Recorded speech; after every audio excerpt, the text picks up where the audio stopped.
Programme रखा गया है वो रखा गया है बेरोजगार आयोग के लिए। क्यों बने बेरोजगार आयोग और क्यों आवश्यकता है इसकी? दोस्तों, मैं तमाम मेरे प्रदेश के युवाओं को कहना चाहूंगा इस वीडियो को जरूर, इस लाइव को जरूर देखें कि क्यों आवश्यकता है। क्योंकि कई लोग अभी कमेंट आना शुरू हो जाएंगे कि रीट की, पटवारी, ग्राम सेवक, व्याख्याता, कंप्यूटर शिक्षक, लाइब्रेरी, ये सारे चलते रहेंगे, लेकिन बेरोजगार आयोग की क्यों आवश्यकता है? क्योंकि हम सबको समझना होगा, हम सबको अपने हकों की लड़ाई लड़नी होगी। बहुत आवश्यक है इसका बनना। इसमें प्रदेश के तमाम बेरोजगारों का भविष्य की जो अपन नींव रखते हैं ना, भविष्य सुरक्षित हो सकता है। क्योंकि इसकी इसलिए आवश्यकता पड़ गई है दोस्तों, राजनीतिक पार्टियां जो भी होती है वो अपने हिसाब से हर वर्ग विशेष को साधने के लिए लगातार वो कार्य करती आई है। आपने देखा होगा कि जो खुमार जाति से आते हैं, कुमाऊं समाज से आते हैं, उनके लिए माटी कला बोर्ड बना रखा है। सैन समाज से आते हैं, उनके लिए केस कला बोर्ड बना रखा है, मगरा बोर्ड बना रखा है, युवा बोर्ड बना रखा है, किसान आयोग बना रखा है। क्योंकि वो उन वर्ग विशेष के उत्थान के लिए, उनका विकास हो, अपनी समस्याएं रख सके। मैं बेरोजगार आयोग की मांग क्यों कर रहे हैं? क्योंकि जब बेरोजगार आयोग बन जाएगा तो राजस्थान बेरोजगार एकीकृत महासंघ के उपेंद्र यादव की आवश्यकता नहीं होगी।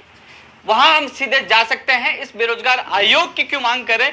इसलिए है कि आज बेरोजगार भटकता रहता है, हर भर्ती के परिणाम के लिए या छोटी छोटी विसंगतियों के लिए, फोरम में गलती हो या परिणाम, रिजल्ट, एग्जाम, ज्वाइनिंग, अपनी बात नहीं रख पाता। कभी एमएलए नहीं मिलता, कभी मंत्री नहीं मिलता, कभी अधिकारी नहीं मिलता। क्योंकि आयोग बने, सबसे बड़ा सवाल है, कई लोग छोटे जो हम अच्छी पहल करते हैं उसमें भी वो अपना निजी स्वार्थ ढूंढ लेते हैं। अरे यार, आयोग की मांग उपेंद्र यादव इसलिए तो नहीं करा कि खुद अध्यक्ष बनना चाहिए। तो मैं आप सबको कहना चाहता हूं, उपेंद्र यादव को अध्यक्ष नहीं बनना आयोग का। उपेंद्र यादव चाहता है कि जो बेरोजगार संघ, जो महासंघ हम चला रहे हैं, राजस्थान बेरोजगार एकीकृत महासंघ, वो मेरे से मैं चलाने में अक्षम हूं। ये हमारा संगठन इतना आर्थिक तौर पे मजबूत नहीं कि हम लगातार इसको चलाते रहे। 9 साल से चला रहे। हम चाहते हैं कि स्थायी समाधान हो। हम चाहते हैं बेरोजगार आयोग बने। हम चाहते हैं कि उसमें कौन जाए, ये हमारे लिए जानने योग्य बातें हैं। उसमें वो पीड़ित बेरोजगार जो एग्जाम दे रहा है, जिसको समस्या है, वो बेरोजगार हो, उससे संबंधित अधिकारी हो और मंत्री हो, और उसी मीटिंग में ऑन द स्पॉट उनका फैसला होना चाहिए। बेरोजगार को पता तो चले कि हमारी भर्ती किस कारण से रुकी है, पता ही नहीं चलता। मंत्री कुछ कहता है, अधिकारी कुछ कहता है, बेरोजगार भटकता रहता है। तमाम भर्तियों के हालात आपने देखे होंगे। क्योंकि आज हम बात रखने के लिए जाते तो हमें कोई नहीं मिलता, या तो घुसने नहीं दिया जाता, और घुसने के बाद जिस प्रकार अधिकारी बदतमीजी करते हैं, बात नहीं करते, सुन के भगा देते हैं। कभी मंत्री नहीं मिलते, कभी एमएलए नहीं मिलते, माननीय मुख्यमंत्री तक हमारी बात नहीं पहुंच पाती। इसलिए बेरोजगार आयोग की आवश्यकता है। जिस प्रकार वो माटी कला बोर्ड बना सकते हैं, केस कला बोर्ड बना सकते हैं, युवा बोर्ड बना सकते हैं, किसान आयोग बना सकते हैं, इसलिए प्रदेश में बेरोजगार आयोग बनना बहुत जरूरी हो गया है। क्योंकि सत्ता में लाने में सबसे बड़ा योगदान राजस्थान के युवाओं का है, जो सरकार को, जिस भी पार्टी को समर्थन देते हैं, वो सरकार सत्ता में आती है। आज हमारा आयोग होना चाहिए कि नहीं होना चाहिए? आप बताइए, सब बताइए। क्योंकि उपेंद्र यादव की आपको आवश्यकता नहीं होगी। जब आयोग होगा तो आप लोग जिस भर्ती से संबंधित है, चाहे वेटेज की बीमारी से हो, चाहे पुरानी भर्तियों का मामला हो, कोई भी समस्या हो, वो डायरेक्ट वो अपनी पीड़ा रख सकता है। अपना आयोग होगा, वहां अधिकारी मौजूद होंगे, मंत्री मौजूद होंगे, तो हमारी समस्या का निस्तारण हो सकता है। इसलिए अपना आयोग होना चाहिए, और आयोग में उसी से जुड़े विशेषज्ञ होने चाहिए। इसलिए आयोग की हम मांग कर रहे हैं। कुछ लोगों को लगा कि मैं सोशल मीडिया पे जैसे ये अभियान छेड़ा तो यार ये कौन सा मामला आ गया। अरे मामला समझने की तो कोशिश कीजिए।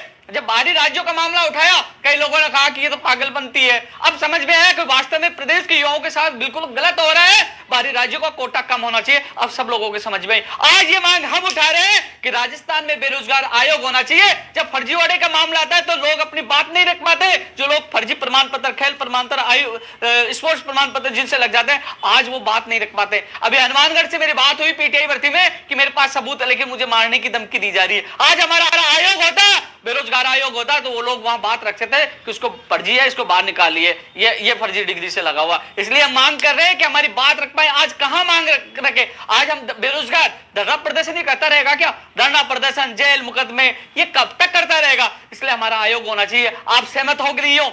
आप उन भर्तियों को भूल जाइए, उसके लिए हम लगातार, मैं लाइव आता हूं, आपकी बात रखता हूं।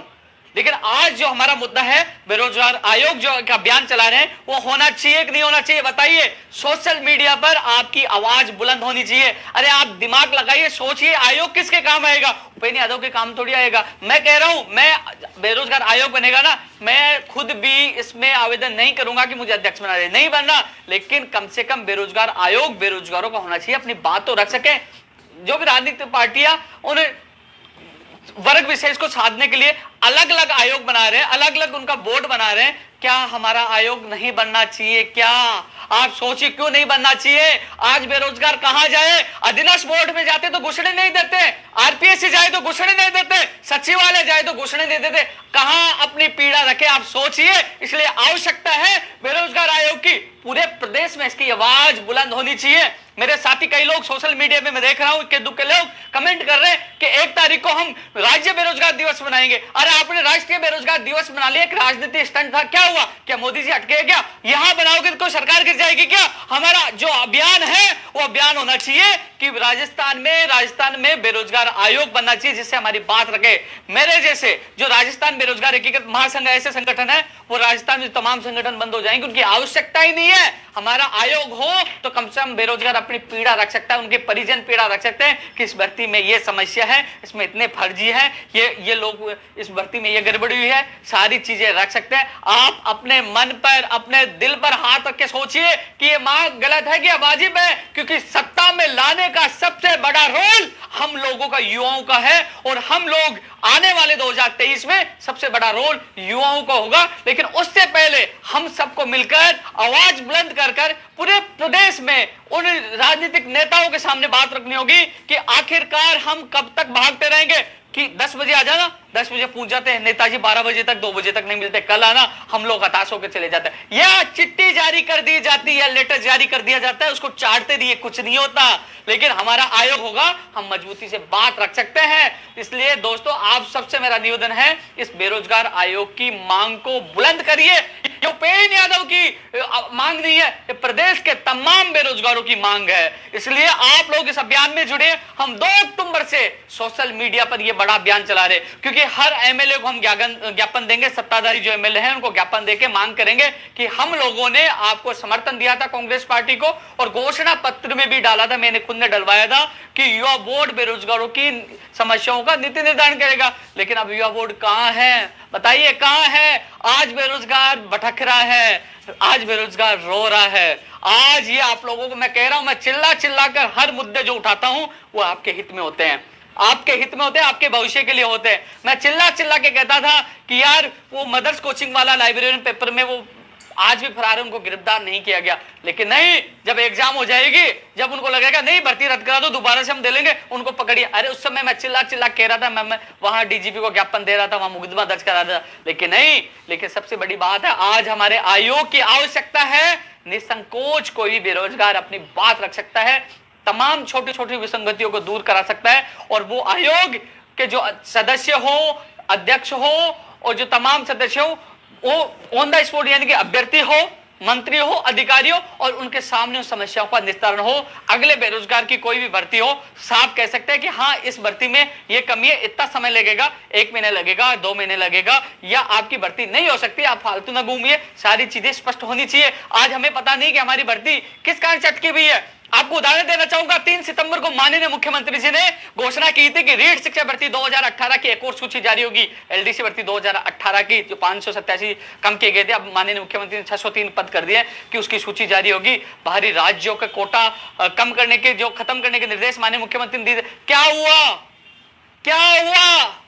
अभी तक अधिकारियों ने उसके ऊपर कोई कार्रवाई नहीं की। आयोग होगा, हमारे लोग होंगे तो वो डायरेक्ट मुख्यमंत्री जी से मिल सकते हैं कि अभी तक इन पे कार्रवाई नहीं हो रही, और आयोग में भी इससे जुड़े संबंधित लोग होने चाहिए। हमारे बेरोजगारों में से कोई होना चाहिए, उपेंद्र यादव को छोड़कर। हमारे से चुना हुआ, हमारे जो प्रदेश के, क्योंकि समस्या वही जानेगा। आईएएस अधिकारी बैठे रहते हैं, लेकिन सबसे ज्यादा आज किसानों की समस्या आती है, तो किसानों की समस्या के बारे में सबसे ज्यादा किसान ही बता सकता है कि उसको क्या समस्या है। लाइट नहीं आती है, सर्दी में क्या होता है, क्या क्या नुकसान होता है वो बता सकता है, लेकिन आईएएस अधिकारी नहीं बता सकता। उसी प्रकार बेरोजगारों की समस्या बेरोजगार ही बता सकता है, इसलिए उसका प्रतिनिधित्व होना चाहिए। वो चिल्ला चिल्ला कर अपनी बात बता सकता है कि कई मामले ऐसे छोटे छोटे मामले हैं आज बेरोजगार पीड़ित है जो बिना बजट के हैं, माननीय मुख्यमंत्री तक वो बात नहीं पूछती, चाहे किसी सरकार का मुख्यमंत्री हो, लेकिन वो गुमराह करके उनके भविष्य के साथ खिलवाड़ कर रहे हैं। हमारा आयोग हो तो बिल्कुल उनके सामने सीधी बात रखी जाए और उस बात का समस्या का निस्तारण हो। इसलिए आप सबसे मैं हाथ जोड़ के निवेदन कर रहा हूं, ये उपेंद्र यादव की मांग नहीं है, ये प्रदेश के तमाम बेरोजगारों की मांग है और ये मांग पूरी होनी चाहिए। जिस प्रकार हमने मुद्दा उठाया था कि बाहरी राज्यों का कोटा खत्म हो, वो मुद्दा चल रहा है, अंतिम सांस तक मैं लड़ूंगा वो मुद्दा, क्योंकि अन्य राज्यों में जो 20 राज्यों में हमें नहीं लिया जाता, या तो हमें वहां लिया जाए अन्यथा या भी नहीं लिया जाए, उस मुद्दे को मैं भूला नहीं। लेकिन हमारी मजबूरी है, कोरोना काल चल रहा है, हम लोग इकट्ठा हो नहीं सकते, हम लोग हमारी आवाज बुलंद कर नहीं सकते। माननीय मुख्यमंत्री जी ने निर्देश दिए 3 सितंबर को, लेकिन अभी तक उस निर्देशों की पालना अधिकारियों के द्वारा नहीं की गई। मैं जब भी डिबेट में आया मैंने माननीय मुख्यमंत्री जी को संवेदनशील बताया, कुछ हमारे साथी कहने लगे कि मुख्यमंत्री जी का पक्ष कैसे ले रहे। कल मैं एक चैनल पे डिबेट में था, तब देखिए मैंने आपकी आवाज बुलंद तरीके से आवाज बुलंद की, लेकिन समस्या का निस्तारण मीडिया और सोशल मीडिया के माध्यम से हो सकता है वर्तमान में, कि हम आवाज उठाने का प्लेटफॉर्म हमारे पास वही है, क्योंकि कोरोना चल रहा, हम धरना प्रदर्शन नहीं कर सकते, ट्वीट कर सकते हैं, फेसबुक पे पोस्ट डाल सकते हैं, मीडिया में जाकर आपकी आवाज उठा सकते हैं, इससे ज्यादा क्या करूं आप बताइए। 144 धारा लगी है, उसके अलावा कई मुकदमे दर्ज है, जैसे बाहर निकले 100 जो मुकदमे दर्ज है उसमें उठाने के साथ साथ 144 और कोविड-19 का एक और मुकदमा, यानी कि 2-4 महीने के लिए अंदर फिट, फिर भी आप भी चुप। अरे कम से कम आपकी आवाज तो मैं बुलंद कर रहा हूं, आपकी आवाज तो माननीय मुख्यमंत्री तक जा रही है। आप पहले का रिकॉर्ड देखिए, उठा के देखिए कि मैं झूठ तो नहीं बोल रहा, हम चिल्ला चिल्ला के यही आवाज उठाते पिछली सरकार में भी कि भर्तियों की मॉनिटरिंग हो, भर्तियों की मॉनिटरिंग हो। आप देखिए माननीय मुख्यमंत्री जी खुद भर्तियों की मॉनिटरिंग कर रहे थे। इससे पहले जब मैं मीडिया में जाता था यही कहता था कि यूपीएससी की तर्ज पर राजस्थान की भर्तियां चाहे आरपीएससी हो, उनकी परीक्षा प्रणाली को भी मजबूत बनाया जाए। और हाल ही में संदर्भ में आपने देखा होगा माननीय मुख्यमंत्री जी ने अधिकारियों को निर्देश दिए कि यूपीएससी की तर्ज पर यहाँ की आरपीएससी और अन्य संस्थाओं की परीक्षा प्रणाली मजबूत किया जाए।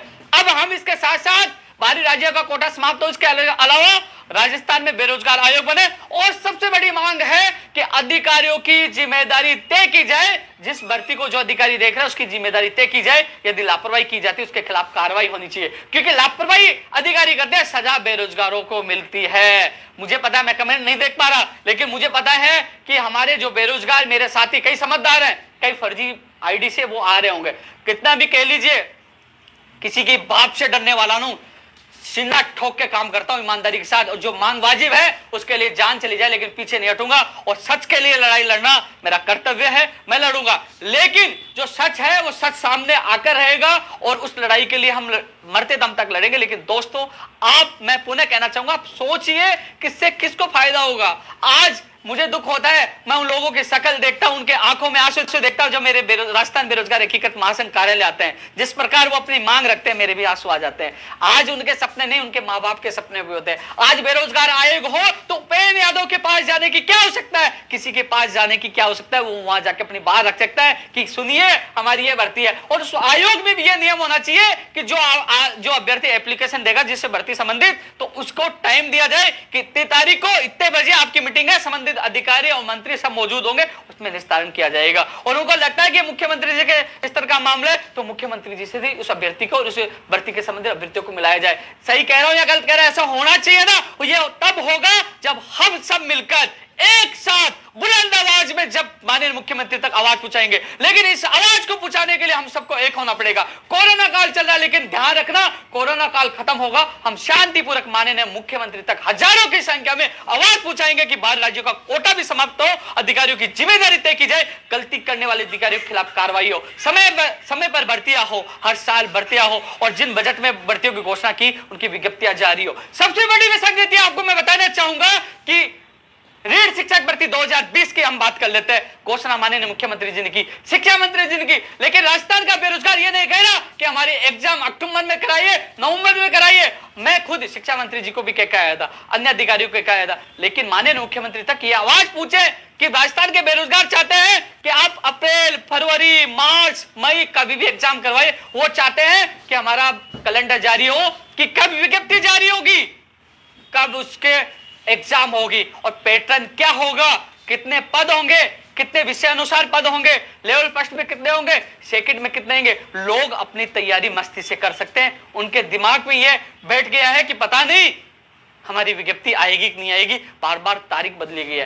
तो माननीय मुख्यमंत्री जी से मैं हाथ जोड़ के निवेदन करना चाहता हूं, कुछ जो अधिकारी जो गुमराह कर रहे हैं कि ये नहीं, मैं समझता हूं सरकार के आर्थिक हालात खराब है, मैं समझता हूं, लेकिन ये नहीं कि जो आप सितंबर में करने वाले थे एग्जाम वो आगे चली गई। चलो बेरोजगार यही कह रहे हैं फरवरी, मार्च, अप्रैल, मई कभी भी एग्जाम करवाइए, लेकिन कम से कम उसका कैलेंडर, कम से कम उसकी विज्ञप्ति जारी हो, पैटर्न जारी हो, जिससे वो लोग तैयारी कर सके। यही मांग सबसे बड़ी मांग है। लेकिन कुछ लोग कह रहे हैं कि साहब इनको जल्द ज्वाइनिंग देनी पड़ जाएगी। अरे हम आर्थिक हालात समझते हैं, हम समझते कोरोना में 11 लाख से ज्यादा बेरोजगारों की एग्जाम नहीं हो सकती है, और हम समझते हैं इनको समय भी चाहिए तैयारी का, लेकिन कम से कम लोग तैयारी भी नहीं कर पा रहे, असमंजस की स्थिति में है। इसलिए आपसे मेरा निवेदन है, क्योंकि जो माननीय शिक्षा मंत्री जी ने कहा कि रीट पात्रता परीक्षा जो होगी अजमेर माध्यमिक शिक्षा बोर्ड के द्वारा, उसमें कोई भी बदलाव नहीं होगा, एनसीटी का वही सिलेबस होगा। तो दोस्तों कई लोग एसटी से बीएड करके वो समझते नहीं, अभी ट्वीट करूंगा तो नीचे चेप देंगे रीट की विज्ञप्ति जारी करो,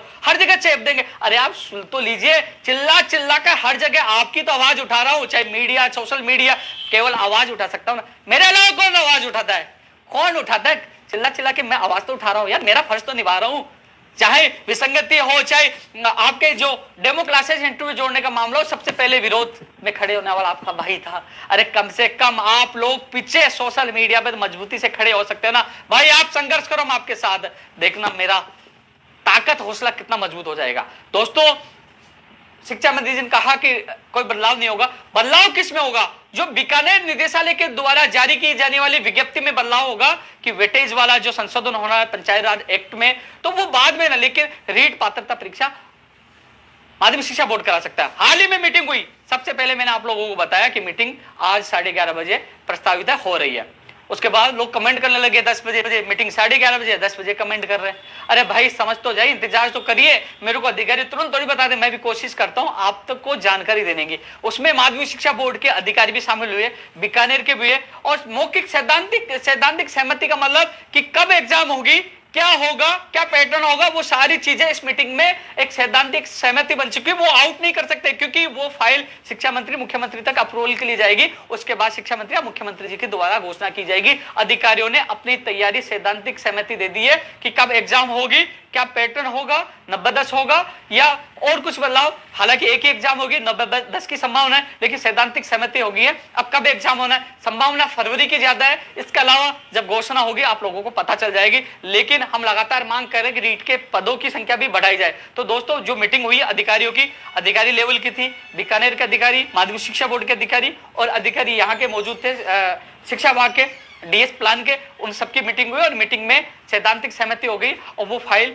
मुख्यमंत्री और शिक्षा मंत्री तक जाएगी। उसके बाद उसकी घोषणा होगी कब एग्जाम होगी और कब विज्ञप्ति जारी की। थोड़ा इंतजार करें, मैं कोशिश कर रहा हूं, मैं खुद 2 बार शिक्षा मंत्री जी से मिल चुका हूं, सोमवार को फिर मिलने की कोशिश कर रहा हूं, मैं प्रयास कर रहा हूं। वही स्थिति स्कूल व्याख्याता नई भर्ती के लिए, कंप्यूटर शिक्षक भर्ती के लिए हम लगातार आवाज उठा रहे हैं। उसमें चर्चा हुई थी, हाईकोर्ट में जो आपका कंप्यूटर शिक्षक को लेकर नोटिस जारी हुआ, और जो स्कूल व्याख्याता तमाम के लिए हम प्रयासरत हैं, लगातार हम आपकी बात रख रहे हैं। तो दोस्तों ये चीज तो रीट वाली बात मैंने इसलिए बताई कि सबसे ज्यादा इन दिनों में सबसे ज्यादा कमेंट रीट वाले कर रहे हैं, और तो भर्ती वाले है ही नहीं। उनको सबसे ज्यादा मैं मिल भी रहा हूं रीट वालों के लिए, क्योंकि और भी अभ्यर्थी है। आज मैं बीडी कल्ला जी से भी मिल के आया, एसआई भर्ती 2016 के पद वापस बढ़ाए जाए।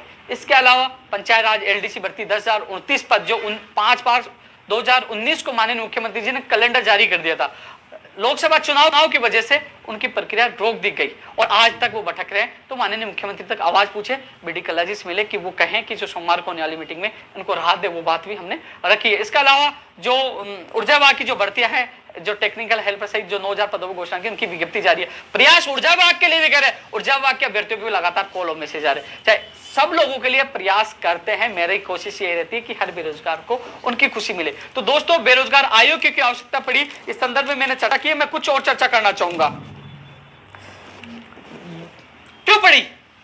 2016 में और 2018 में शिक्षा विभाग में जो रीट की भर्ती आई, उसमें बहुत बड़ा घपला हुआ। ओपीजीएस जैसे यूनिवर्सिटियां और भी यूनिवर्सिटियां हैं जो संदेह के घेरे में हैं, एडिशनल डिग्रियां दी। आज कई लोग फर्जी एडिशनल डिग्रियों से नौकरी करी, उनकी जांच होनी चाहिए। अब हमने आरटीआई लगाई है। एक ऐसी यूनिवर्सिटी है जो 2016 में उसके जो बैच निकला 100 लोगों का, और किसी विभाग में 300 लोगों का चयन हुआ। वो 200 लोग कहां से आ गए? वो आरटीआई से सूचना मांग रहे, किसी अभ्यर्थी ने मुझे मौखिक बताई, उसके लिए सूचना मांगी।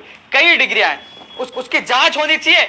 आज फर्जी लोग स्कूलों में शिक्षक बनकर बच्चों को पढ़ा रहे हैं, बहुत लोग। आज तक जांच आयोग होता तो आयोग जरूर इस पे जांच के लिए कहता कि बेरोजगारों के भविष्य के लिए, भविष्य के साथ कुठार गाता है। इसलिए आयोग की आवश्यकता इसलिए पड़ती है कि ऐसे फर्जी अभ्यर्थियों को बाहर करवाने के लिए। और दूसरी बात, जो फर्जी अभ्यर्थी हैं, जो एनटीटी में 1300 पोस्ट है, उसमें आधी पोस्टों पे भी सही अभ्यर्थी नहीं मिले हैं। कई फर्जी अभ्यर्थी बहुत मिले हैं, सही अभ्यर्थी नहीं मिले हैं। उन फर्जी अभ्यर्थियों के खिलाफ मुकदमा दर्ज होना चाहिए। जिनकी डिग्रियां फर्जी है उनको जेल में जाना चाहिए। उसी प्रकार लाइब्रेरियन की जो एग्जाम हुई है, उसमें भी उत्तराखंड से कहीं से फर्जी डिग्रियां इतनी आई है। उसका सबसे बड़ा उदाहरण मैं देना चाहूंगा कि 2016 में जब वो भर्ती आई तो 16,000 मात्र वो अभ्यर्थी उसमें शामिल हुए। उसके बाद 40 से 44,000 हो गए और बाद में 89,000 हो गए। देखिए, एक साल का कमाल। वाह, फर्जी डिग्रियों की भरमार, ये कमाल है फर्जियों की। सबसे ज्यादा इसमें संदेह के घेरे में है फर्जी डिग्री वाले। इनको चुन चुन के बात करना चाहिए, इनके मुकदमा दर्ज होना चाहिए, चाहे वो बाहर से कहीं से भी डिग्री लगे। लाइब्रेरी का जो एग्जाम हुआ है उसमें बारीकी से जांच होनी चाहिए, ये तब हमारा आयोग होता। लेकिन अब तो हम मांग कर सकते हैं, जो मांग कर रहे हैं आयोग की, हमें कमी महसूस हो रही है। वहां जाके कह सकते थे साहब, ये वहां से इन जो विश्वविद्यालय जहां से इन्होंने डिग्रियां ली है उनकी जांच होनी चाहिए। आज हमें एहसास होता है आयोग की, हमारा आयोग होता तो हमारी बात रखते। हमारा कोई आदमी होता तो वो कहता मैं मेरे बेरोजगार के साथ गलत नहीं होने दूंगा। लेकिन हम बेबस है, बोलेंगे तो जेल में डाल दिया जाएगा, मुकदमे दर्ज कर दिए जाएंगे। लेकिन हमें बेरोजगार आयोग की आवश्यकता है।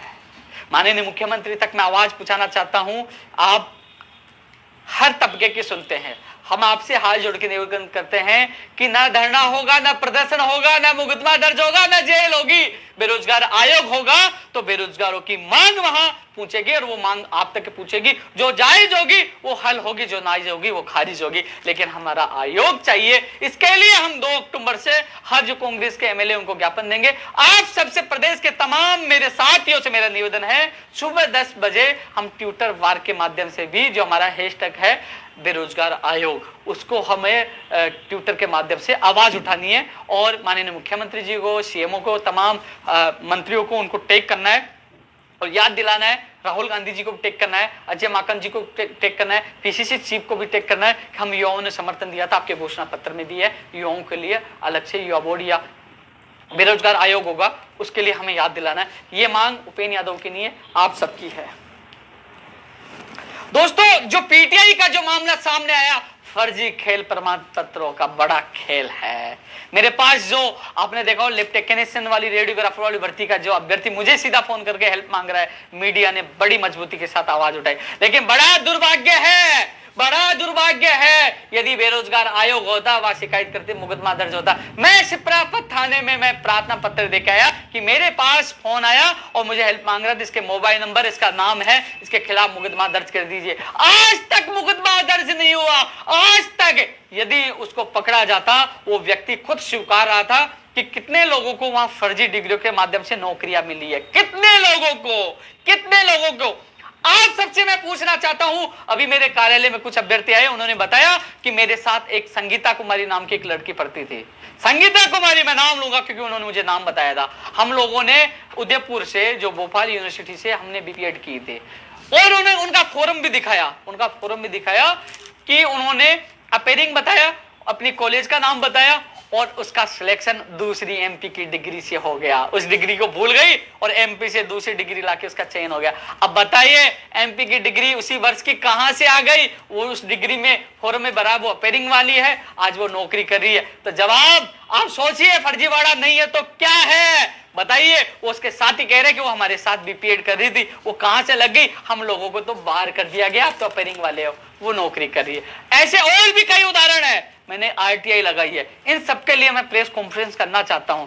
आपने देखा होगा राजस्थान का पहला बंदा था जिसने ये कहा था, ट्वीट किया था, आप चेक कर लीजिए, मुझे फांसी पे लटका दीजिए, यदि मेरे दावे झूठे हैं मुझे सजा दे दीजिए, लेकिन इनके खिलाफ जांच होनी चाहिए। आज फिर कह रहा हूं, इन फर्जियों के इनकी जांच, मैं जो सबूत दे रहा हूं उस सबूतों की जांच होनी चाहिए। यदि मेरे दावे झूठे हैं तो मुझे सरेआम फांसी पे लटका दीजिए। उपेंद्र यादव खुद घोषणा करता है, लटका दीजिए, लेकिन इनके खिलाफ कार्रवाई होनी चाहिए, इनको जेल होनी चाहिए, डर होना चाहिए। पेपर लीक प्रकरण का जो साथी फरार हैं, जो दोषी फरार है, उनके खिलाफ भी कार्रवाई। ऐसा नियम बनाया जाए जो ये काम करने से पहले भी वो 3 बार घबराए कि इसकी सजा क्या है। माननीय मुख्यमंत्री जी, एक व्यक्ति की नौकरी जाने का मतलब होता है 7 पीढ़ियों की उनकी खुशियां जाना। आज एक व्यक्ति की वजह से पूरा परिवार खुशहाल हो जाता, आज उनके माता पिता पूरा परिवार दुखी होता है। आपसे मेरा हाथ जोड़ के निवेदन है, ये फर्जीवाड़ा वाला जो चल रहा है, जो स्टडी सेंटर के नाम से या किस नाम से जो टीएसपी क्षेत्र में कई जगह चल रहा है, इन पे लगाम लगनी चाहिए। योग्य अभ्यर्थियों के साथ धोखा हो रहा है। दिव्यांग प्रमाण पत्र के नाम से इसका भी बड़ा खुलासा होगा, सबूत बहुत बड़ा है। आदमी खेल रहा है, कूद रहा है, नेतागिरी कर रहा है, भाषण दे रहा है, मंत्री जी के साथ घूम रहा है, और फिर सर्टिफिकेट माइंडली अपसेट 40% वो भी। वाह, बोर्ड अभिशंसा, चल नौकरी, लेकिन नौकरी लगी नहीं, लेकिन क्राइम तो उसका फर्जी प्रमाण पत्र डॉक्टरों ने बनाया, उनके खिलाफ कार्रवाई होनी चाहिए कि नहीं होनी चाहिए? बताइए आप लोग। अरे भूल जाइए थोड़ी देर के लिए उन भर्तियों को कि मेरी रीड, मेरी कंप्यूटर, मेरे सूचना सहायक, जूनियर अकाउंट, भूल जाइए। अब बात चल रही है हमारे बेरोजगार आयोग की, हमारे अधिकारों के और भविष्य की। क्या मैं गलत बोल रहा हूं? क्या फर्जी लोग पकड़े जाएंगे तो क्या मुझे क्या फायदा होगा? आपका भविष्य बनेगा, लेकिन मुझे क्या नुकसान है पता है आपको? मुझे इससे पहले 2 बार धमकियां मिल चुकी है। महेश नगर थाना और मनोहरपुर थाने मैंने एप्लीकेशन दी, उसमें भी मुकदमा दर्ज नहीं हुआ। कभी कोई चपका जाएगा, कोई जांच नहीं होगी। 5 दिन आप याद रखोगे, 12 दिन बाद माला चढ़ा के आप भी भूल जाओगे। लेकिन फिर भी सीना ठोक के इन लोगों से मैं चेतावनी देकर खुली उनको अल्टीमेट दे रहा हूं कि आपको जब तक मैं जिंदा हूं मैं कोशिश करूंगा आपका पर्दाफाश करे, आपको जेल में डलवाने की, आपके खिलाफ जांच हो। मैं पूरी कोशिश करूंगा इन फर्जियों को बाहर निकालने के लिए, जितनी ताकत है मैं लगाऊंगा, जितनी कोशिश है मैं करूंगा। लेकिन मुझे आप लोगों का सहयोग चाहिए।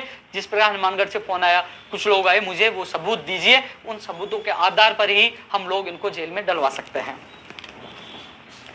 टीएसपी नॉन टीएसपी का विवाद आप देख लीजिए, बड़ा विवाद हो गया। उनको मैं यही अपील करना चाहूंगा मेरे साथियों से, आप छात्र हो, आपका भविष्य पूरा बचा है, आप तैयारी कर रहे हो, आप हिंसात्मक नहीं है, शांतिपूर्वक अपनी बात रखिए।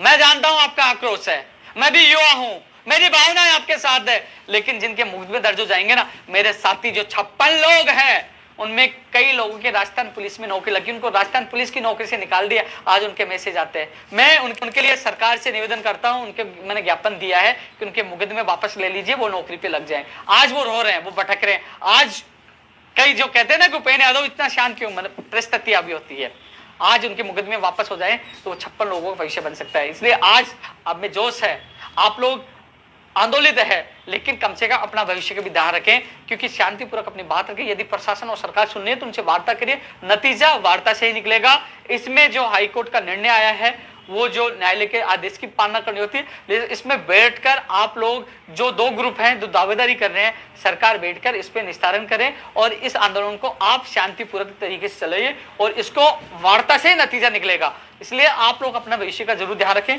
मैं भी चाहता हूं, सरकार से निवेदन करना चाहूंगा, जितने भी ग्रुप है, जितनी मांग करें, उनसे सबको बुलाए, उनसे वार्ता करें, उसका नतीजा निकाले और छात्रवृत्ति में फैसला ले, किसी के भविष्य के साथ खिलवाड़ ना हो, आप भी इसमें पहल करें।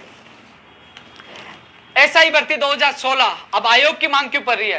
क्यों आयोग की मांग इसलिए पड़ रही है, यदि हमारा आयोग होता, बेरोजगार आयोग होता, आज 2016 एसआई भर्ती के लोग घर से निकलते ठेला टांगते। मुझे आज मैंने देखा, माननीय बीडी कल्ला जी को वहां गए, एक लड़की नागौर की थी, 3-4 लड़के थे, घूम रहे थे, बोले हर एमएलए से हम लेटर लिखवा चुके, 80 एमएलए से लेटर, उसमें 8 से 10 मंत्रियों से लेटर लिखवा चुके हैं, लेकिन अभी तक उनका काम नहीं हो रहा। मैं भी उनकी मांग सीएम तक, माननीय मुख्यमंत्री तक पहुंचाने की पूरी कोशिश कर रहा हूं कि उनका काम जल्द से जल्द हो, पहुंचाई भी है। तो लेकिन यदि आयोग हो तो समझाए कि राजस्थान पुलिस मुख्यालय से एक आदेश जारी हो गया था कि 227 पद बढ़ाए जाते, उसको आरपीएससी ने नहीं माना, तो कम से कम आयोग तुरंत उस पर एक्शन लेता। वो अभ्यर्थी सामने होते, आरपीएस अधिकारी के सामने होते, विधि के लोग के जो जितने लोग होते, भैया क्यों नहीं जोड़े जाएंगे, इनको जोड़ा जाए तो समस्या का निस्तारण हो सकता है। इसलिए आयोग की आवश्यकता है, आयोग की आवश्यकता है। इसके अलावा जो वेटेज वाली बीमारी, हालांकि सरकार ने समस्या का निस्तारण करने का आश्वासन दिया, लेकिन वेटेज की कई लोग तो समझते नहीं वेटेज क्या होता है। हमने समझाया, साहब आप 2005 में 2000 में आप पढ़ रहे तो आपकी कितनी प्रतिशत थी, बोले 50, अब के कितनी 90, तो प्रतिशत जोड़ेंगे तो बोला आपका नंबर आएगा, बोले नहीं आएगा। वही बीमारी है कि वेटेज, लोग फर्जी डिग्रियां लेके आ रहे हैं, बीए की, एडिशनल, स्नातक की, जो जितनी डिग्रियां लेके आ रहे हैं, तो नए अभ्यर्थी तो छलांग मार लेते, पुराने बेचारे रह जाते। रीट में चाहे 122 या 123 नंबर लेके आते हैं, लेकिन बीए की वजह से रह जाते। तो इसमें माननीय सरकार ने, माननीय शिक्षा मंत्री ने अच्छी पहल की है। मैं धन्यवाद देना चाहूंगा माननीय मुख्यमंत्री जी को और शिक्षा मंत्री जी को कि वो वेटेज की समस्या को समझे हैं, और इसमें वो वेटेज जो हमने मांग की थी कि 95/5 या 90/10 किया जाए, क्योंकि 95/5 के लिए उन्होंने कह दिया कि कोर्ट में अटक जाएगी, तो 90/10 पे विचार चल रहा है। तो वेटेज वाली समस्या। इसके अलावा दोस्तों क्यों आवश्यकता है, मुझे पता है मैं कोई कमेंट नहीं देख पा रहा, लेकिन आज का जो मुद्दा था बेरोजगार आयोग का, क्यों है मैं समझता हूं वो पीड़ा। मेरे पास सारे लोग आते हैं, जब उनके चेहरे देखता हूं, वास्तव में उनकी मांग वाजिब होती है। मैं आपके सामने वो मांग रखने की कोशिश कर रहा हूं। जो 2013 में ऊर्जा विभाग की जैन भर्ती आई, उसमें राजस्थान का सामान्य ज्ञान भी आता था, और राजस्थान के लोगों को बहुत मौका मिलता था। सरकारें चेंज हुई, उसके बाद राजस्थान का सामान्य ज्ञान तो कम कर दिया, बैंकिंग जा डाल दे, तो कहीं के भी लोग बाहर से आ रहे। और सबसे बड़ी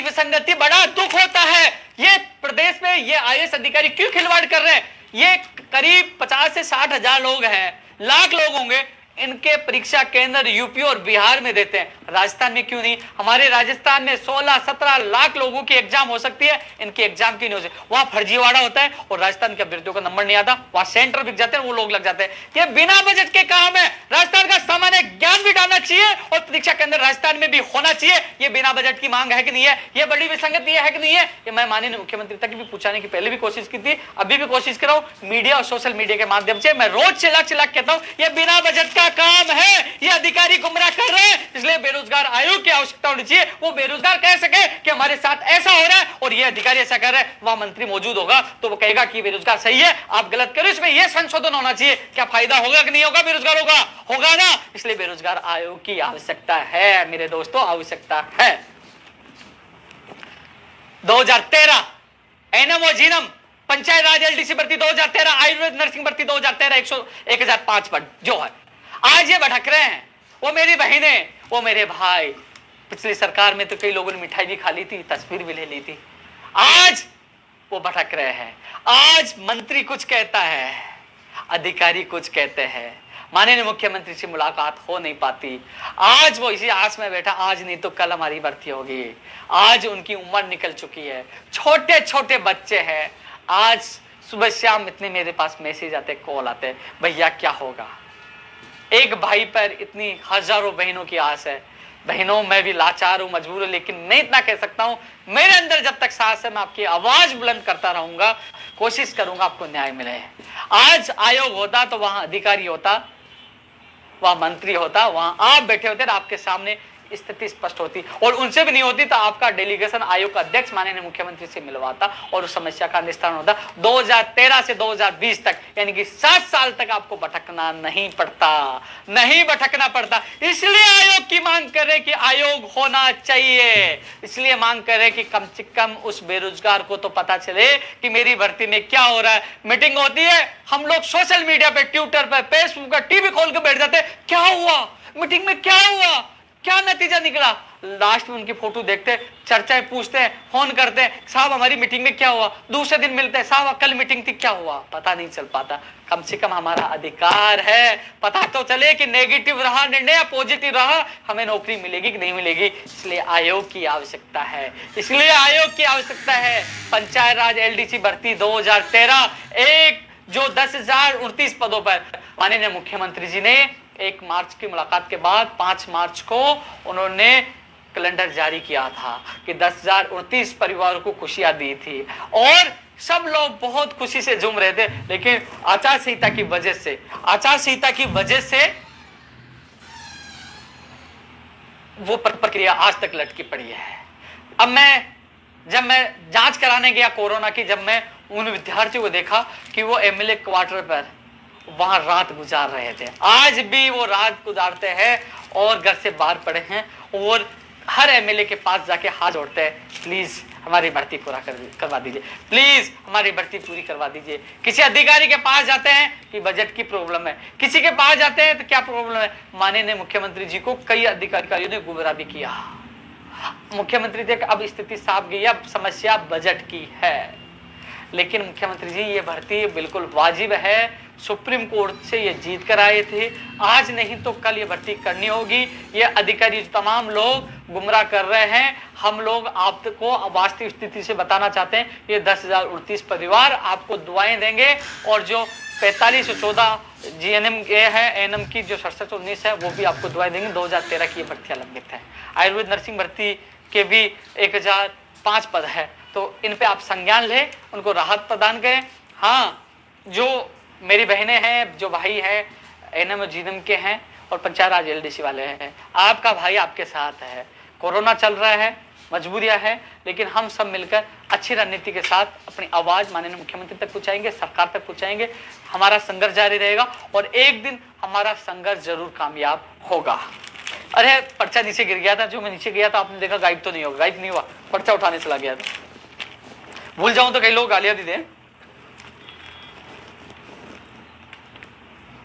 हाँ, एक चीज कह रहा था, मेरे जो उन साथियों से जो बड़ा आंदोलन डूंगरपुर में चल रहा है, उन तमाम साथियों से जो मेरा लाइव देख रहे हैं, आप आंदोलित है, आंदोलन चल रहा, पूरे प्रदेश पूरे देश को पता है डूंगरपुर में बड़ा आंदोलन चल रहा है। लेकिन जो नेतृत्व कर रहे हैं, जो 4 या 5 लोग या 10 लोग माननीय मुख्यमंत्री से मिलने जा रहे हैं, उन सभी नेतृत्वकर्ताओं से मेरा निवेदन है कि आपके ही साथी जो टीएसपी के साथी जो लगातार मुझे कॉल करते हैं कि किसी की जो 12वीं पास होती है उसमें 50 या 45% का उन्होंने नियम लागू कर रखा है और वही नियम बीए में है। लेकिन ऐसी स्थिति राज्य सरकार ने, कोई सी सरकार उनको बीएसटीसी और बीएड करवा दिया, बीएसटीसी और बीएड करवा दिया। आज वो थर्ड ग्रेड का फॉर्म भरते हैं या सेकंड ग्रेड का फॉर्म भरते हैं तो उनको बाहर कर दिया जाता है कि आपके बीए में 50 या 45% नहीं है, आपकी 12वीं में वो नहीं है, तो आपने बीएड और बीएसटीसी क्यों करवाई। आपको माननीय मुख्यमंत्री तक वो बात रखनी चाहिए, वो भी मांग वाजिब है। वो लोग मुझे भी बार बार बोलते हैं, मैंने शिक्षा मंत्री जी को अवगत करवाया था, लेकिन आपसे निवेदन है कि ये मांग वाजिब है। और न्यायालय का जो मामला है उसमें तो विधिक राय लेनी पड़ेगी और उसमें कुछ संशोधन होगा, उसमें समय लगेगा, लेकिन इसमें समय नहीं लगेगा। आप जब भी आपका डेलीगेशन जाए, मैं भी कोशिश कर रहा हूं, आप भी मांग रखें कि इन विद्यार्थियों को राहत मिलनी चाहिए, जिनको बीएड और बीएससी की डिग्री करवा दी, इनकी क्या गलती है, इनको बाहर क्यों किया जाता है, और फिर इन्होंने एमए के आधार पर भी बीएड कर लिया फिर भी नहीं लिया जाता है, तो इनकी मांग आपको रखनी चाहिए। मेरा आपसे निवेदन है कि आपका डेलीगेशन जब भी जाए, माननीय मुख्यमंत्री से मेरी मुलाकात होगी तो मैं भी आपकी बात रखूंगा। हमारा आयोग हो तो पता तो चले कि हमारी एग्जाम कब होगी, परिणाम कब आएगा और ज्वाइनिंग कब होगी। आरपीएससी के तो देखिए अध्यक्ष साहब तो मिले ही नहीं, विदा होने वाले हैं। ये तो कोरोना का वला हो, यदि कोरोना नहीं होता तो कसम से एक बार काले झंडे तो दिखाने में जरूर जाता, एक बार हंगामा तो जरूर करते, चाहे जेल हो जाती। लेकिन अक्टूबर में रिटायर्ड होने वाले हैं, जा रहे हैं, लेकिन कोरोना की वजह से वो बच गए। लेकिन हमारा आयोग वो तो हम बात रख सकते हैं कि नहीं सकते हैं, अभ्यर्थी पूछ सकता है नहीं पूछ सकता, कम से कम हमारा अधिकार है कि 3 महीने परिणाम नहीं आएगा। कम से कम बेरोजगार 3 महीने तक कुछ काम धंधा तैयारी तो कर सकता है, आ जाएगा, कल आएगा, 10 दिन में आएगा, 15 दिन में आएगा, 20 दिन आएगा, अरे पता तो होना चाहिए कि परिणाम कब आएगा, होना चाहिए कि नहीं होना चाहिए। इसलिए बेरोजगार आयोग की आवश्यकता है। एग्जाम कब होगी ये भी पता होना चाहिए कि नहीं होना चाहिए, इसलिए, और परिणाम कब आएगा, धीरे धीरे धीरे धीरे इंतजार करते रहिए। आपने जो फर्स्ट ग्रेड का परिणामों की स्थिति देखी होगी, आपने कैसे परिणाम आ रहे थे, कैसे काउंसलिंग का आदेश नहीं देखे, इसलिए आवश्यकता है। एसओ भर्ती 2018 में गड़बड़ी को ही एक ही जगह के एक ही परिवार के 10 लोग लग गए। अभी जो ज्योग्राफी या कौन से सब्जेक्ट में अभी जो क्रमवाइज लगे हैं शिकायती, मैंने बयान दिया जांच होनी चाहिए। जिस भर्ती की बेरोजगार शिकायत करे कि इसमें यह शिकायत है, तो कम से कम आयोग हो तो उसकी जांच करवानी चाहिए कि भैया इसमें कोई गड़बड़ी नहीं हुई, हमने जांच करवा दी और इसके पारदर्शिता के साथ उनको बताना चाहिए, वो संतुष्ट हो सके। और गड़बड़ी हुई तो जांच होनी चाहिए कि नहीं होनी चाहिए? अरे संतुष्ट करना चाहिए, जिसमें सवाल उठे उसका जवाब आना चाहिए। उस बेरोजगार को संतुष्ट करना चाहिए कि ऐसा क्यों हो रहा है। एक अफवाह बड़ी अफवाह बन जाती है और उस अफवाह को पारदर्शिता के साथ दबा दिया जाए, बता दिया जाए या आपने जो दावा किया वो गलत है, तो वो अफवाह दब सकती है और सत्यता सामने आ सकती है। इसलिए बेरोजगार आयोग की आवश्यकता है। मुझे एक चीज बताइए कि जिसको पकड़ना है, जिसका एनकाउंटर करना है, जिसका कुछ भी करना हो ना, अपराधी को पकड़ना, 24 घंटे में पुलिस ढूंढ लाती है, 24 घंटे में। लेकिन मुझे बताइए, लाइब्रेरियन पेपर 2018 का जो पिछले साल आउट हुआ था, उसके जो मदर्स कोचिंग के संदीप नेहरा कहाँ है, शिव भगवान कहाँ है, उसके साथी कहाँ हैं? आज भी, अब तो कोरोना की वजह से ऑनलाइन चली होगी, वो कोचिंग है उनकी जो सारी 12 से 13 ब्रांचें क्यों बंद नहीं हुई? क्यों नहीं पकड़ा गया? उनके खिलाफ इनाम तो रख दी गई, लेकिन क्यों नहीं पकड़ा गया? कोई क्या वो उन आतंकवादियों से या उन बाहुबलियों से बड़ा है क्या?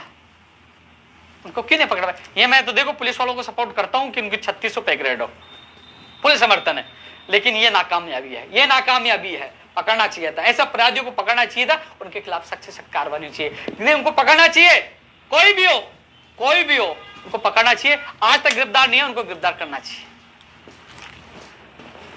लेकिन वही बात आ गई ना, अरे आयोग होगा तो 100 फायदे होगा। आयोग ने आज ये निर्णय लिया कि जल्द से जल्द इनको पकड़ा जाए या कीजिए, कुछ भी हो ना, कम से कम वो मुख्यमंत्री से मिले कि साहब इसमें एसओजी से कैसे भी जांच करवाई जाए या इनके खिलाफ जल्द से जल्द कार्रवाई की जाए। आयोग हो तो सब कुछ हो सकता है यार, अपनी बात तो रख सकते हैं। बिना बजट का काम है ना, ये तो बिना बजट का काम है ना, बजट का काम थोड़ी है जो रुक जाएगा। पकड़े जाने चाहिए, क्योंकि उसके पकड़े जाने से बड़े बड़े राज खुलेंगे। पेपर कहां से लीक हुआ, प्रिंटिंग प्रेस से, बोर्ड से या थाने से या जिला कलेक्टर, जहां से कहीं से भी सामने तो आनी चाहिए स्थिति कहां से हुआ और कौन इसके पीछे थे?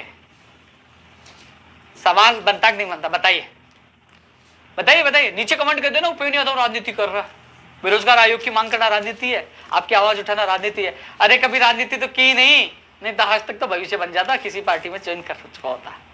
लट खाया, जेल गया और राजस्थान में सबसे ज्यादा अनशन किया। आप लोगों के लिए जान देता हूं, आप लोगों के लिए मरता हूं, सुबह शाम आप लोगों के लिए लगा रहता हूं। बीमार हुआ कोरोना में, 10 दिन गायब हो गया। मेरे कुछ साथी बोले यार नेताओं जैसे गायब, वापस आपके बीच में हूं।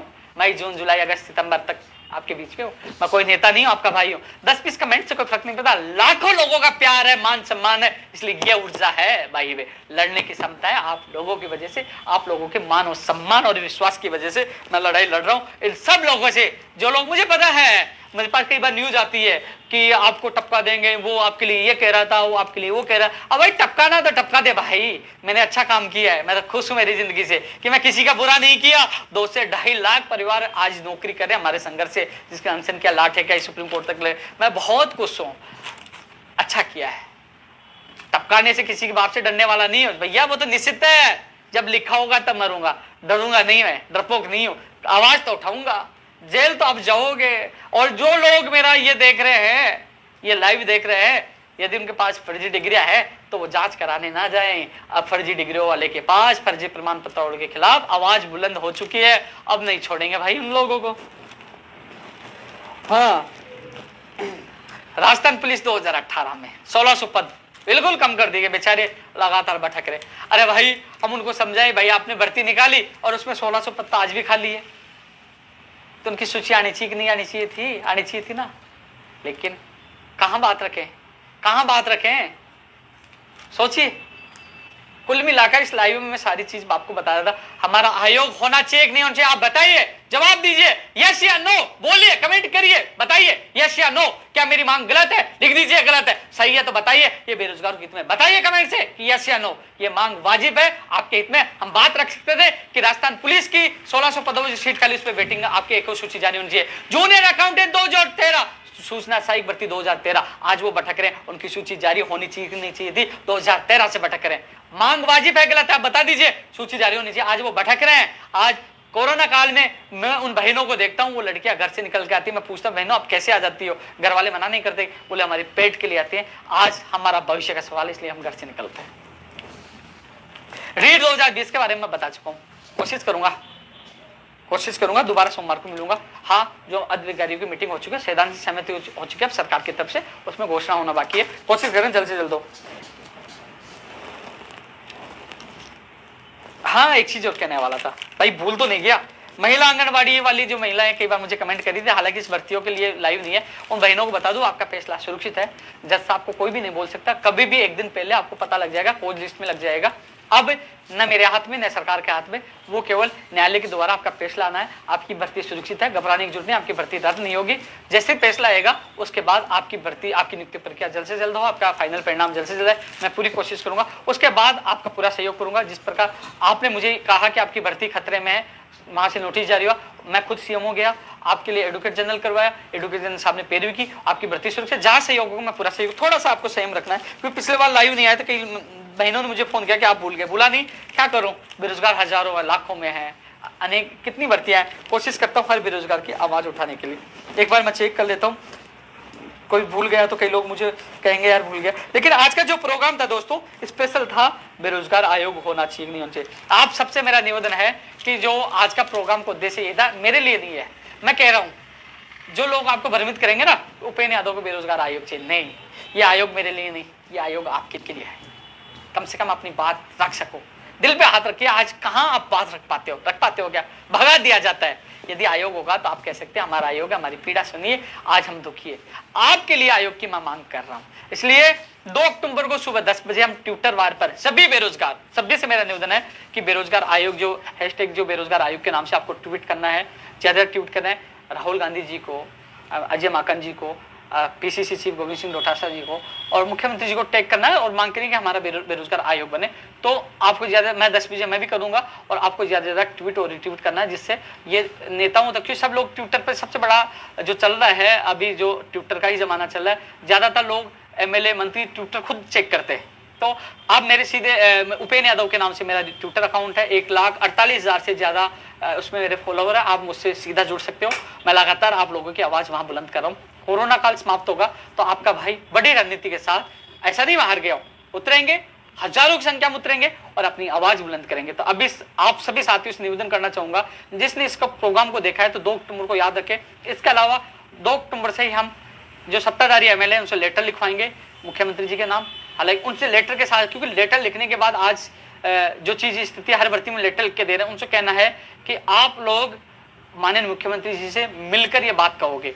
यदि आप नहीं कहोगे तो आपसे संबंधित जो है विधानसभा संबंधित जो वोटर है हमारे से जुड़े हैं, हम उनको सीधा मैसेज करेंगे कि आपके एमएलए हमें सपोर्ट नहीं करे, वो विद्यार्थी, वो बेरोजगार आपके खिलाफ हो जाएंगे। तो हमारी बात अब मजबूती से रखेंगे, हर एमएलए के पास, हर मंत्री के पास, माननीय मुख्यमंत्री तक बात पहुंचे, हमारा आयोग बने। आयोग क्यों बने, आपको मैंने इस वीडियो के माध्यम से समझाने की कोशिश की है। हर समस्याओं का निस्तारण हो सकता है, हम लोग अपनी पीड़ा रख सकते हैं। आज हम कहाँ हमारी पीड़ा रखें, तो बेरोजगार आयोग के लिए आज मैं लाइव आया था। दोस्तों आपसे मैं कहना चाहूंगा, आप समझिए, चिंतन करिए, भर्तियां हैं, भर्तियां आएंगी, लड़ते रहेंगे, क्योंकि मैं तो 9 साल से लड़ रहा हूँ, 9 साल से भर्तियां भी आ रही है, भर्तियां पूरी भी हो रही है, परिणाम भी आ रहे हैं, ज्वाइनिंग भी हो रही है। लोग ज्वाइनिंग करके चले गए, उनको उनसे मतलब नहीं है भविष्य अभी और लोगों के लिए क्या होगा, लेकिन मैं चाहता हूं आप लोगों का भविष्य सुरक्षित हो, आपको समय पर रोजगार मिले। मुझे बेरोजगार महासंघ चलाने की कोई आवश्यकता नहीं है, मैं भी घर परिवार के साथ अच्छे तरह रह सकूं, लेकिन इस समय आप सब मेरा परिवार हो और आप सब मेरे परिवार पे संकट है,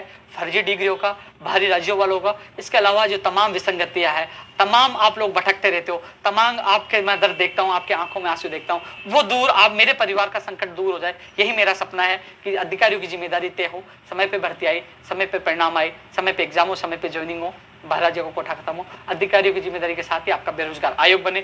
सबसे बड़ी मांग है बेरोजगार आयोग जल्द से जल्द बने और उसमें हमारे बेरोजगार से संबंधित व्यक्ति शामिल हो, उसमें रिटायर्ड जज भी शामिल हो और भी कई लोग शामिल हो, लेकिन वो स्पेशल बेरोजगारों की समस्याओं से जानने वाले ही लोग शामिल हो, जिससे बेरोजगारों की समस्याओं का निस्तारण हो सके। और स्पेशल उसमें ये भी होना चाहिए, मैं पुनः उसकी पुनरावृत्ति कर रहा हूँ कि मैंने ज्ञापन दे दिया, मान लीजिए कंप्यूटर शिक्षक स्कूल व्याख्याता कंप्यूटर शिक्षक को लिख के दे दिया, तो मुझे वो आयोग फोन करके बताएगा कि इतने बजे आपकी मीटिंग है, आपके 5 लोग आए, मंत्री विभाग संबंधित होंगे, वहां बैठ के उसकी चर्चा हो और उसका क्या होने वाला, कब विज्ञप्ति है उनको बताए। इसी प्रकार हर वृत्ति के बेरोजगारों को अधिकारी मंत्री के सामने उनकी मीटिंग हो और उसका फैसला हो और बेरोजगार को पता चले कि मेरी भर्ती में क्या हो रहा है, किस कारण से परिणाम नहीं आ रहा, किस कारण से भर्ती अटकी पड़ी है, ज्वाइनिंग क्यों नहीं हो रही, सारी चीजों का उन बेरोजगार को ध्यान हो। वो शिकायत फर्जी डिग्रियों की कर सके, वो शिकायत परिणाम को लेकर कर सके, वो हर चीज की शिकायत वहां कर सके। इसलिए बेरोजगार आयोग की आवश्यकता है। आप सबसे मेरा हाथ जोड़ के निवेदन है, इस अभियान को सपोर्ट करें। बेरोजगार दिवस तो हम बनाते ही रहेंगे, क्योंकि अब आने वाले समय में वो भी बेरोजगार हो जाएंगे, लेकिन बेरोजगार दिवस की से ज्यादा हमें बेरोजगार आयोग की आवश्यकता है। हम बेरोजगार दिवस नहीं बनाएंगे, जिस दिन सड़कों पर उतरेंगे तो आप देखना बहुत बड़ा कुछ होगा। लेकिन उससे पहले हम सबको मिलकर माननीय मुख्यमंत्री तक आवाज पहुंचानी होगी, जनप्रतिनिधि तक आवाज पहुंचानी होगी, बेरोजगार आयोग बनाई जाए जिससे बेरोजगारों की आवाज बुलंद हो सके। जय हिंद, जय भारत।